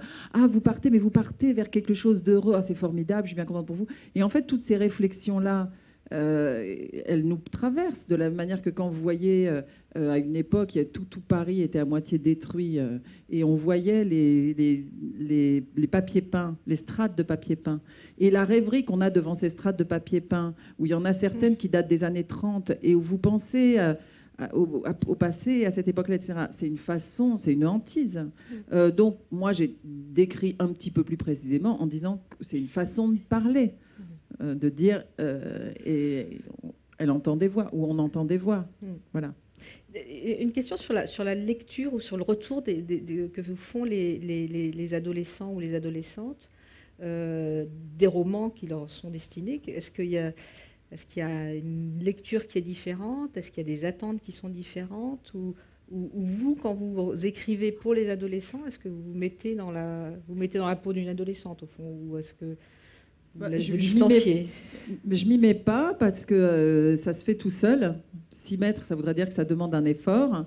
En fait, une partie de moi est adolescente quand j'écris pour les adolescents et je me pose jamais de la question de savoir si ça va leur plaire, parce que si on commence comme ça, on n'écrit pas ni pour adultes ni pour adolescents, parce qu'on ne sait pas non plus ce qui plaît aux adultes et malheureusement, on s'en fiche. Parce que c'est pas le problème, parce que sinon vous cherchez à plaire, et si vous cherchez à plaire, il n'y a pas d'œuvre. Donc je me pose pas cette question. Je sais qu'il est arrivé à des adolescents de me dire comment tu fais pour savoir ce qu'il y a dans notre tête. Et je leur ai dit non, j'en ai aucune idée. C'est ce qui se passe dans la mienne. On a peut-être la même. Je sais pas. Mais il n'y a pas de comment dire. Il n'y a pas d'effort particulier. Je crois que l'effort il a été fait avant. Comme beaucoup de choses quand on travaille, la plupart du temps on a travaillé avant pour faire ce qu'on fait maintenant. Et donc je crois que l'effort, qui n'est pas vraiment un effort, il a été fourni au moment où enfant je me suis dit, où j'ai eu ce regard critique sur les différentes périodes de la vie, et je me suis dit, je n'enterrerai jamais personne. Donc les poupées russes sont ouvertes en bordel par terre, et c'est ça qui permet que le travail ait lieu, je pense. D'accord. Donc, quand Pauline vient voir son thérapeute avec ses différents mois, vous, ils sont là, et selon la position, c'est le mois enfant, le mois ado, le mois adulte. Voilà, c'est ça, ouais. Dans Je ne t'aime pas, Paulus, vous avez, il y a des choses qui m'ont fait réellement penser à la fin des Mutants là, de Pauline, où on voit très bien que donc, dans la fin de l'adolescence, c'est quand est-ce qu'on sort de l'adolescence, c'est quand on commence à regarder ses parents différemment, avec les différentes phases, et notamment, on les trouve finalement pas pitoyables, mais en tout cas plein d'imperfections, et puis finalement on s'en détache progressivement, et finalement dans Je ne t'aime pas, Police, on voit Julia qui est confrontée à la dépression de son père. Il y a plein de psychiatrie quand même dans vos livres, hein. Donc la dépression de son père, la réorganisation de l'attitude de sa mère, et finalement on sent bien qu'elle finit par porter un regard en disant oui, quand même, elle se distancie et elle mûrit. Et clairement, elle est toujours tout à fait adolescente par rapport à ses histoires avec Paulus. Mais vis-à-vis de sa famille, elle change au fur et à mesure du livre. Mais ça, c'est ce que je disais tout à l'heure sur le face-à-face. En fait, je n'arrive pas à traiter l'adolescence sans traiter les parents face à l'adolescence et l'adolescence face aux parents, parce qu'il me semble que c'est un moment où les cartes sont très fortement distribuées, très redistribuées de manière violente et de manière très énigmatique, et que c'est un moment d'étrangeté pour une famille. Alors déjà, c'est pas naturel, la famille, mais alors quand quand ça arrive dans ces moments-là, ça devient parfois explosif. Et je voulais savoir, est-ce que vous me laissez une minute pour lire un petit extrait pour vous montrer ce que ça donne? Oui. Parce que c'est très abstrait de parler de livres. Et après ça, Une minute, c'est bon, minute, ça dure pas longtemps, c'est une page, voilà. Une minute. Et après ça, on vous laissera là. Parce que ça résume un peu. Alors, on dirait pas un livre. Hein. C'est adorable, mais je vais y arriver. Donc, c'est pas dans Je ne t'aime pas, Paulus, c'est dans un livre qui s'appelle La plus belle fille du monde. Et la fille qui est la narratrice, qui est malheureusement pour elle n'est pas la plus belle fille du monde, fait une enquête pendant le livre sur un problème qu'elle appelle un problème moderne, un problème grave dont personne ne parle alors que les indices sont flagrants. Et en fait, ce problème, c'est la haine des enfants. Par exemple, dans le train, les gens supportent très mal qu'un bébé pleure, mais trouvent complètement naturel de hurler dans leur portable pour dire « Oui, là c'est bon, je suis dans le train, donc j'arrive dans 2 heures si le train n'est pas en retard. Et figure-toi que j'ai eu de la chance parce que le métro s'est arrêté entre 2 stations et que j'ai cru que j'allais le rater. » Dans ces cas-là, je me demande toujours qui est à l'autre bout du fil. Qui a envie d'avoir une conversation pareille, franchement? Le train, mais le restaurant aussi. Les gens trouvent que les enfants font trop de bruit. J'ai même lu un article sur des villages aux États-Unis où les moins de 18 ans ne sont pas admis. En France, les trottoirs sont bondés d'adultes excédés hurlant sur des gamins en pleurs. Cette année, on a tué un grand nombre de bébés dans le monde. On en a mis dans des congélateurs, dans des coffres, dans des toilettes. Au Nebraska, ils ont passé une loi qui autorise les gens à abandonner leurs enfants à tout âge et sans raison. En fait, c'est un moyen détourné de lutter contre l'avortement. Et bien, le résultat, c'est pas du tout moins d'avortement. C'est que des tas de familles débarquent de Floride, du Massachusetts ou du Texas pour abandonner tranquille leurs enfants au Nebraska. En plus, la majorité des enfants abandonnés ont entre 12 et 17 ans. Les gens viennent balancer leurs ados à la décharge. C'est dingue, non? Après, ils t'expliquent que c'est parce qu'ils ne rangent pas leur chambre ou qu'ils ne veulent pas se lever le matin. Moi, ça m'angoisse, mais c'est normal que ça m'angoisse, non? Les enfants dérangent, c'est évident. Alors, vous me direz, il y a les pédophiles. Eux, ils adorent les enfants. Mais pas de la bonne manière. C'est un extrême ou l'autre, en fait. Soit on nous aime trop, soit on ne nous aime pas assez. Je dis nous parce que, même si j'ai 14 ans, je considère que j'appartiens encore à la catégorie des enfants. Les ados, c'est comme des enfants en pire. Les adultes détestent. Ils nous trouvent mous, paresseux, impolis, insolents, idiots, bruyants, taciturnes. Là aussi, la liste est longue. Et moi, j'aimerais comprendre. J'aimerais savoir ce qui cloche dans notre merveilleux monde moderne. J'aimerais que quelqu'un me dise ce qu'on a fait pour mériter ça.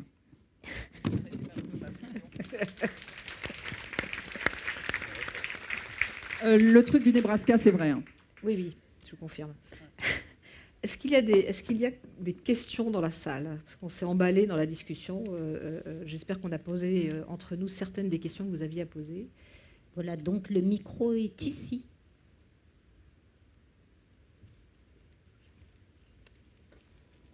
S'il vous plaît, je rappelle une règle des questions courtes et pour la scène des réponses courtes.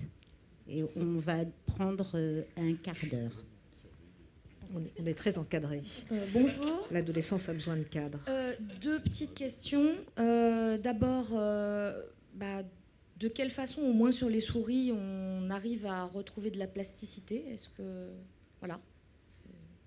Et puis, une réflexion, c'est plus qu'une question, par rapport aux substances que peuvent consommer les adolescents, et il me semble de plus en plus, que ce soit le cannabis ou l'alcool, les alcoolisations précoces.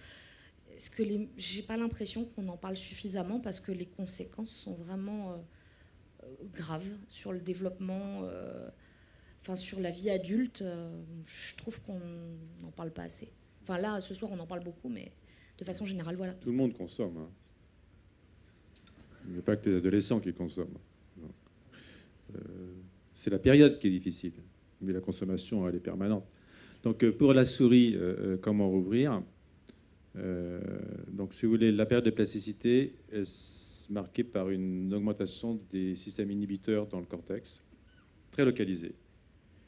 Normalement, un cerveau, je vais faire court quand même, mais il faut comprendre, un cerveau, c'est fait pour bouger. C'est pour ça que les plantes n'ont pas de cerveau. Donc, vous sentez une odeur, hop, vous vous dirigez. Vous voyez un prédateur, hop, vous vous sauvez. Vous voyez un objet sexuel, soit vous vous allez, soit vous vous retirez selon votre appétence. Donc, votre cerveau, c'est une machine à bouger en fonction de l'environnement. Mais si vous devenez de plus en plus intelligent, vous réfléchissez avant de bouger. Par exemple, si y a quelqu'un de très costaud devant vous qui vous fait comme ça, avant de lui mettre votre poing, vous réfléchissez, peut-être vous disiez la fuite. Vous voyez. Donc, les systèmes inhibiteurs sont des systèmes qui sont très, très amplifiés chez les humains et chez les mammifères en particulier, mais plus on évolue, plus il y a de systèmes inhibiteurs. La période critique, elle est liée à une augmentation de l'inhibition dans une partie particulière du cortex. Et la fin de la période critique, c'est quand cette inhibition est maximale. Donc, si vous voulez rouvrir une période critique, de façon très simple, c'est de lever l'inhibition, quel que soit le mécanisme que j'utilisais pour lever cette inhibition.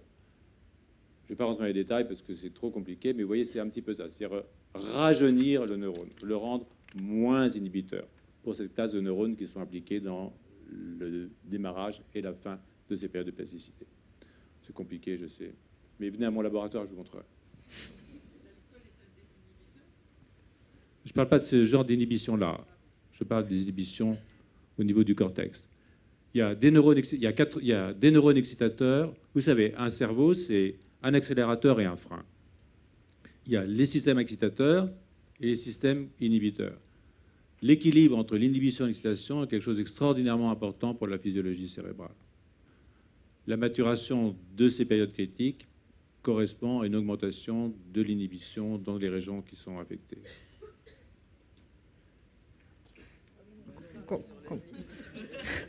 Donc, quant à la question sur les consommations, alors effectivement, il faut parler et surtout donner les vraies informations de façon objective, ni passionnelle, ni quoi que ce soit, avec une communication qui est assez compliquée, parce que effectivement, par nature, l'adolescent va chercher les limites et va consommer des substances, et que voilà, le cannabis a des conséquences pendant la période de l'adolescence. L'alcool en binge drinking pendant cette période-là a des conséquences qu'il a de façon qualitativement différente de l'effet ultérieur. Et pour revenir sur des aspects un peu plus ethnologiques, en fait, la consommation de substances est parfois utilisée dans les rites d'entrée à l'âge adulte, etc., où on fait fumer du chanvre ou selon les civilisations.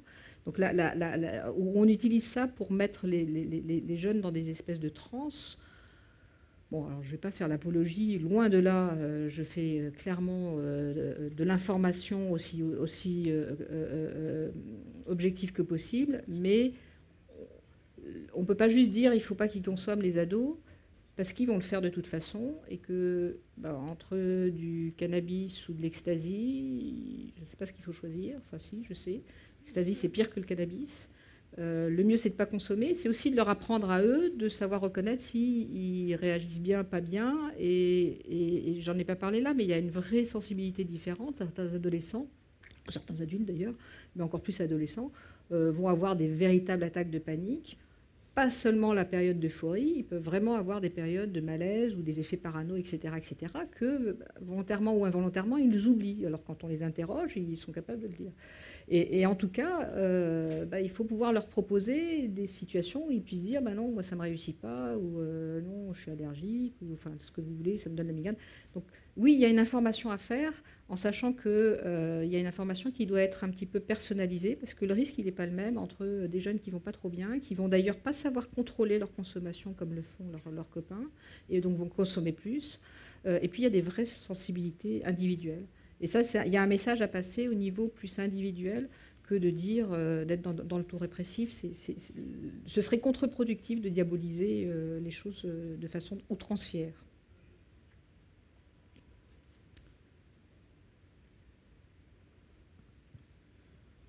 Oui, docteur Robin. J'aurais aimé souligner la métaphore qui est généralement utilisée pour l'adolescence, qui est celle du papillon.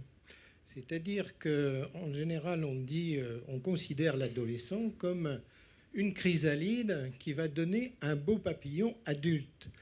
Je crois que cette métaphore a fait beaucoup de mal et fait encore beaucoup de mal à l'adolescent. Et qu'il faudrait en changer, notamment avec l'éclairage que nous apporte le professeur Prochian, c'est-à-dire la période critique, qui est d'ailleurs spécifique à l'humanité dans sa longueur et dans sa durée.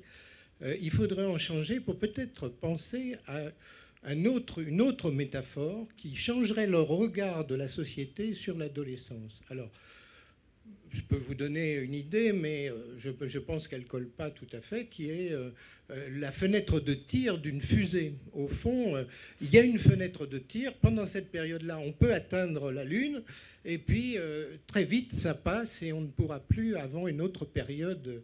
Bon, voilà. Donc on transforme le négatif en positif, et j'irai plus loin que peut-être qu'Agnès de Sarthe dans son raisonnement, que j'adore, qui est effectivement qu'il ne faut pas stigmatiser cette période, qu'il faut mettre en avant le positif de l'adolescent, voire le génie de l'adolescent. Et je l'inviterai véritablement à écrire un livre sur l'adolescent compris comme un héros pour la société.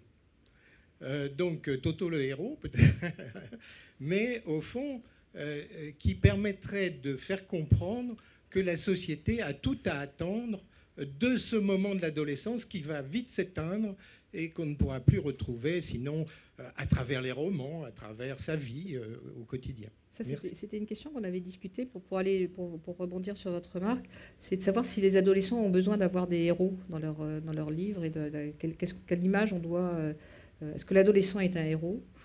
Quand il s'en sort probablement, mais est-ce qu'au fond aussi, on n'a pas aussi besoin de cette période de 15-25 ans où on nous dit c'est formidable d'avoir 20 ans, c'est pas si simple d'avoir 20 ans, c'est pas si simple d'avoir 22 ans, enfin bref.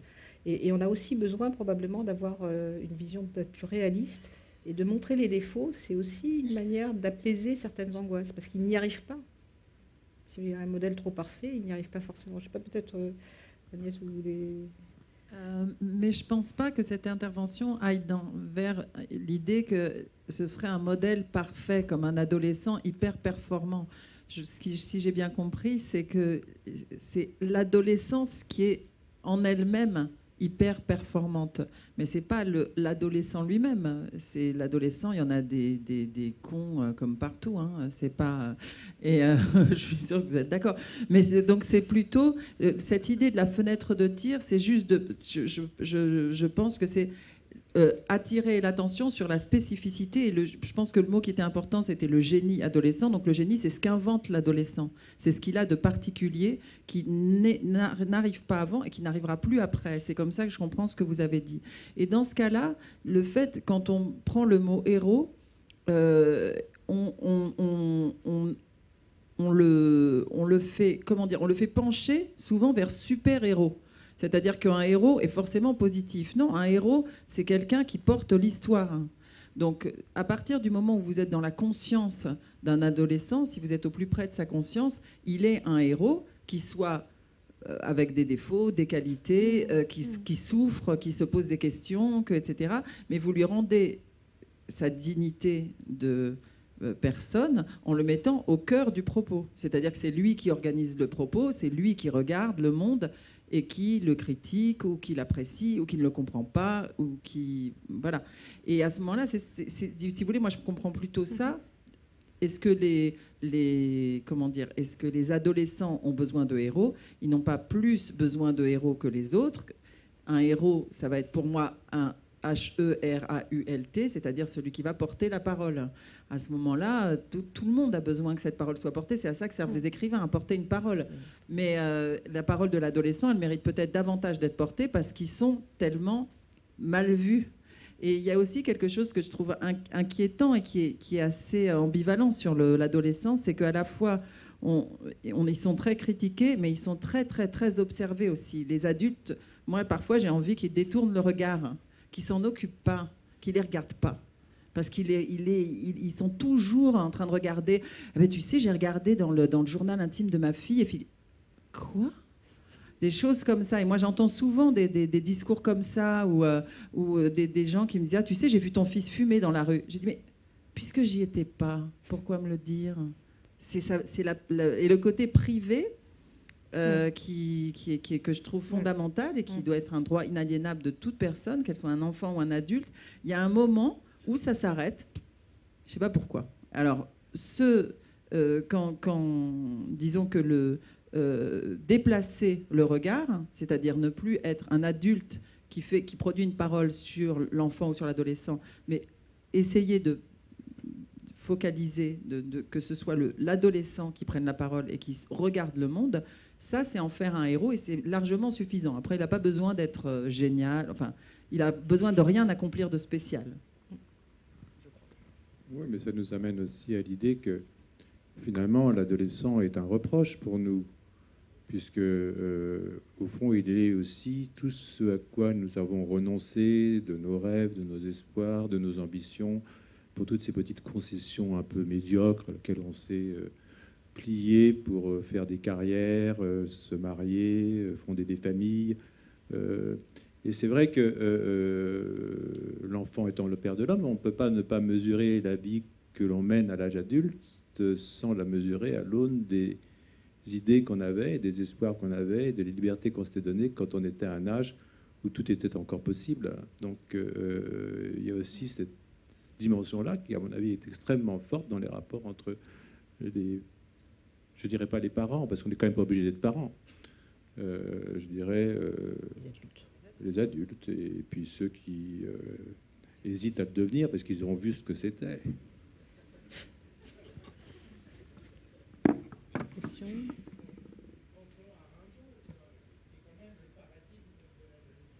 Oui, mais il a quand même fini dans la traite d'ivoire. Excusez-moi, je parle là au public. Si vous voulez que vos questions soient entendues, il faudra parler dans le micro, parce que comme c'est enregistré, on a besoin que vous parliez dans le micro. Il y a une question ici. Alors j'ai bien peur que la réponse soit pas courte et soit peut-être multiple, mais vous avez parlé tout à l'heure des différents signes, du coup voilà, qui pouvaient alerter sur un probable trouble psychique chez l'adolescent. Et vous nous avez dit que c'était très très dur de distinguer ce qui peut relever entre guillemets de l'adolescence normale et du trouble. Et du coup, voilà, vous, comment vous faites pour différencier des choses qui sont peut-être des épisodes passagers ou des choses qui sont peut-être plus graves et qui vont s'entériner dans le temps? Et est-ce que justement c'est une question de durée, ou est-ce qu'il y a des signes particuliers ou combinés ensemble qui vous alertent ou... Alors, je vais essayer de faire une réponse relativement courte.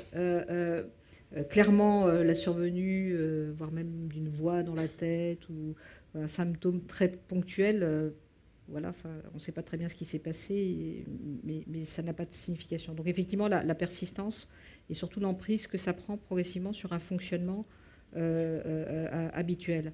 Après ça, effectivement, c'est relativement long parce qu'on a aussi besoin de voir si telle plainte qui est présente, les adolescents, les jeunes qu'on voit sont souvent remarqués, ou les parents les amènent parce qu'ils ont des difficultés, ils ont des moins bonnes notes, etc., etc. Ils ont des difficultés à se concentrer, à retenir, etc. Et à côté de ça, nous, on va chercher s'il y a d'autres difficultés et on va essayer de reconstruire un espèce de puzzle. Et puis une fois qu'on a regardé ça, il y a aussi tout le reste. C'est-à-dire, il y a l'histoire médicale, il y a l'histoire familiale, il y a le parcours, il y a tout l'environnement. Et on ne peut pas réellement apprécier les choses sans avoir une vision relativement pluridisciplinaire et en tout cas multifacette. Et à partir de là, on peut avoir un peu une perception. Alors soit il y a vraiment un trouble qui est bien caractérisé, soit il y a des suspicions et du coup il faut revoir et éventuellement laisser la porte ouverte pour que si les choses, et expliquer aussi aux jeunes pour que si les choses s'aggravent, qu'ils puissent savoir où frapper à la porte. Dans la question de l'accès aux soins, les personnes, vous avez peut-être été confrontés à ça, on l'est plus ou moins tous un peu. Qu'il faut que j'aille voir, il y a un tel qui ne va pas bien, qu'il faut que j'aille voir. C'est très compliqué de trouver son chemin. Donc ça facilite ça. Ça ne va pas le stigmatiser plus que ça. Il y a une évaluation et puis on va essayer d'avoir des éléments sur ces différentes facettes. On ne peut pas, un symptôme en soi, ou un signe, une caractéristique, voilà. C'est vraiment le retentissement, la permanence de le retentissement, puis la gêne et la plainte et la souffrance qui va avec. Et ça demande une évaluation qui est extrêmement longue, effectivement. Enfin, extrêmement longue, non, ça ne prend pas 5 minutes, quoi, ce que je veux dire. C'est des entretiens qui sont sur 1 heure, 2 heures, 2-3 fois. Et là, on commence à avoir un peu une représentation, sans savoir toujours quel va être le devenir. Et ça, c'est la vraie difficulté pour nous.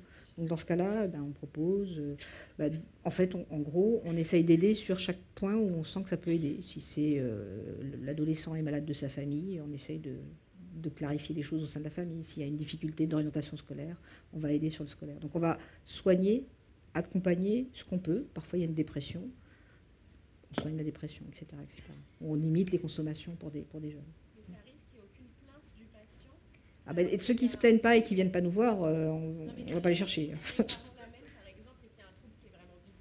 Alors la question est, comme c'est enregistré, si les parents l'amènent et qu'il y a un trouble qui est vraiment visible, malheureusement, alors que le jeune ne se plaint pas, ça très clairement c'est des situations qui sont un peu plus compliquées. Alors parfois, lorsqu'il y a des entretiens et qu'on réussit à pointer effectivement, objectivement, des vraies difficultés, c'est toute la difficulté de la reconnaissance des troubles. Et plus on explique, plus on a des chances. Mais ça fait partie des difficultés, c'est que certains jeunes, et notamment dans la schizophrénie, il y a vraiment, dans certains cas, une difficulté à reconnaître les propres troubles. C'est pas forcément définitif, ça se travaille, mais ça fait partie des difficultés. Et voilà, c'est plus compliqué, mais on essaye d'expliquer un maximum. Ouais, voilà. Alors, vous avez un peu évoqué le suicide chez l'adolescent. C'est un sujet auquel j'ai été confronté quand j'étais adolescent, dans mon entourage, dans l'école où j'étais. Et ma compagne étant coréenne, c'est un sujet qui est très très présent en Corée, où il y a énormément de suicides chez les adolescents. Et ça m'amène à parler du contexte voilà, de l'entourage, en fait, la famille, le conflit avec la famille, le conflit avec l'institution, les attentes qu'on peut avoir. Comment vous pouvez vous placer par rapport à ça? Ce que j'entends par là, c'est si le problème, finalement, il n'est pas vraiment chez le jeune, qui se retrouve presque dans l'impossibilité d'avancer par rapport à ce qu'il a en tête, parce que c'est un contexte extérieur qui le bloque, est-ce que vous avez la possibilité de le soumettre à un autre contexte? Est-ce que vous voyez le sens de ma question? Oui, mais je crains effectivement qu'on ne puisse pas changer le monde. Après ça, plus sérieusement, il y a effectivement des situations comme ça. Le suicide est une espèce de difficulté entre autres, hein, il y a plein de contextes dans lesquels ça survient. Mais dans un certain nombre de cas, c'est un geste parce que la personne ne trouve pas de solution. Et donc, il peut y avoir un conflit, et on peut aborder un conflit de différentes manières. Et on peut aussi avoir des pistes pour essayer de résoudre le conflit. Et effectivement, dans un certain nombre de cas, quand il y a des difficultés familiales ou c'est une question du positionnement, c'est pas forcément la famille qui dysfonctionne, mais l'adolescent, alors c'est des situations auxquelles on peut être confronté, où il ne trouve plus sa place dans la famille, ou parce que c'est des familles recomposées, ou parce qu'il y a eu telle ou telle chose. Donc il peut y avoir dans ces cas-là, effectivement, lorsque la famille souhaite le faire, il peut y avoir une approche auprès des familles. Après ça, cette évaluation du contexte est effectivement très importante. Il y a la psychopathologie propre, mais il y a aussi effectivement le contexte. On peut, dans certains cas, on peut aider le jeune ou l'adolescent à se repositionner, d'ailleurs par rapport à cette difficulté, et à trouver des pistes ou à trouver des manières de contourner le problème. C'est ce qu'on fait un peu tous les jours. Quand on n'arrive pas à changer le problème, on essaye de faire avec, ou de le contourner, ou avant tout de le repositionner par rapport à des choses plus importantes qui sont les objectifs propres de l'individu, etc., etc. Mais non, on ne peut pas toujours modifier tout. C'est extrêmement compliqué, ces situations. Je peux ajouter un élément. En fait, ma crainte, c'est, vous dites on ne peut pas changer le monde. Je me demande dans quelle mesure il n'y a pas aussi parfois une approche médicamenteuse qui peut être envisagée en disant bon, puisqu'on ne peut pas changer le monde et que de toute façon, on va faire en sorte qu'il ne fasse pas n'importe quoi. Je ne sais pas si vous voyez ce que je veux dire. La question, c'est est-ce que par moment, on prescrit des médicaments à des adolescents ou à des jeunes parce qu'on ne peut pas changer le contexte. Le contexte, on vit dans un monde où il y a des situations difficiles, pas difficiles, etc., etc. Lorsque vous êtes dans une démarche d'aide et de prise en charge, la question que vous devez vous poser, c'est est-ce que c'est passager, c'est réactionnel, c'est uniquement réactionnel et c'est suffisamment léger pour que j'estime qu'il n'y a pas un risque suicidaire élevé, et auquel cas on va effectivement aller agir sur telle ou telle situation, sur un changement d'orientation, sur des éléments de contexte qu'on ne va pas changer, mais pour lesquels on va déplacer le positionnement du jeune et donc lui ouvrir d'autres possibilités. Et puis dans un certain nombre de cas, il y a effectivement des situations qui requièrent qu'il y ait une aide par rapport à une situation qui est la dépression. Toutes les tentatives de suicide ne sont pas liées à de la vraie dépression. Et donc, il ne s'agit pas de... C'est plus facile... Votre remarque, c'est plus facile de donner un médicament que de changer, d'essayer d'agir sur le contexte. C'est évidemment pas la bonne réponse lorsqu'il n'y a pas un besoin. Alors, la dépression de l'adolescent, effectivement, existe pour de vrai. Et dans certains cas, on est effectivement, on lui donne finalement, on va rétablir quelque chose qui s'est dérégulé et qui va lui permettre d'agir et de retrouver ses capacités et sa capacité à surmonter le problème. La vie est faite de problèmes qu'on essaye de surmonter. Donc effectivement, il ne s'agit pas de prescrire facile, mais dans certains cas, c'est indispensable parce qu'il y a une vraie dépression et ça évite qu'il y ait des gestes dramatiques. Alors, le temps étant bien avancé, nous allons prendre une dernière question. Je voulais savoir justement par rapport au titre « T'inquiète, je gère ». Justement, nous, parents, on se retrouve face à des jeunes qui peuvent être dans le contexte de minimiser ce qui, pour nous, peuvent être des manifestations pouvant avoir le caractéristique d'un symptôme, voire de le nier. Et dans ce cas de figure, comment on fait face puisque bien souvent, on est dans les psys en général sont dans l'idée de dire, nous, on ne peut intervenir qu'à partir du moment où il y a une démarche volontaire de l'intéressé. Donc, si on est face à des jeunes, des ados qui disent, t'inquiète, je gère, par rapport à leur comportement, que fait-on ? Alors, je dois dire que la maternité de la remarque, enfin du titre T'inquiète, je gère, et revient à Odolet Laprune qui pourra peut-être élaborer là-dessus. C'est la phrase qui nous énerve le plus, clairement, qui est dite systématiquement dans des conditions diverses, et le plus souvent, c'est effectivement sur des banalités de la vie de tous les jours. Et effectivement, c'est la question de est-ce qu'on ne peut pas les laisser un tout petit peu pour qu'ils gèrent eux-mêmes et à la limite qu'ils se confrontent à une certaine réalité. Bon, évidemment, nous, parents anxieux, on va se dire non, il faut absolument que ce soit fait à tel moment, etc., etc. Alors, quand on aborde des choses qui sont effectivement plus difficiles, où on a le sentiment qu'il y a un malaise qui n'est pas forcément reconnu, ou que on revient dans cette situation de que faire quand quelqu'un qui ne va pas bien ne le reconnaît pas et qu'on aimerait agir. Alors, je dois dire quand même, je vais juste clarifier un point, je ne suis pas psychiatre de l'enfant et de l'adolescent, je suis psychiatre d'adulte. Et je vois des jeunes qui sont psychiatrie, la répartition est assez curieuse, puisque finalement les services d'adultes prennent en charge à partir de 16 ans, etc., etc. Donc j'ai probablement une position qui est un petit peu différente, et les patients qui nous arrivent sont des patients qui généralement ont réellement déjà des troubles. C'est compliqué. Enfin, c'est forcément compliqué. Donc, en deux mots, soit il y a réellement une situation extrêmement préoccupante, et il y a un moment donné où effectivement il y a un certain cadre qui permettent de pouvoir avoir au moins une évaluation et une consultation, etc., etc. Et c'est toujours très compliqué, pas de recette miracle. Après ça, la principale des choses, c'est probablement de réussir un minimum à rétablir une forme de dialogue, et pour pouvoir effectivement que cette souffrance que vous suggérez, que vous imaginez, elle puisse s'exprimer. Et parfois, alors c'est simplement un peu contextuel, parce que rupture, parce que je ne sais quoi, de la vie des jeunes. Et puis parfois, c'est des choses qui sont effectivement plus préoccupantes et qui vont nécessiter une aide. Et ça, la meilleure des choses, mais il n'y a pas de recette miracle, c'est de réussir à avoir de rétablir une certaine parole.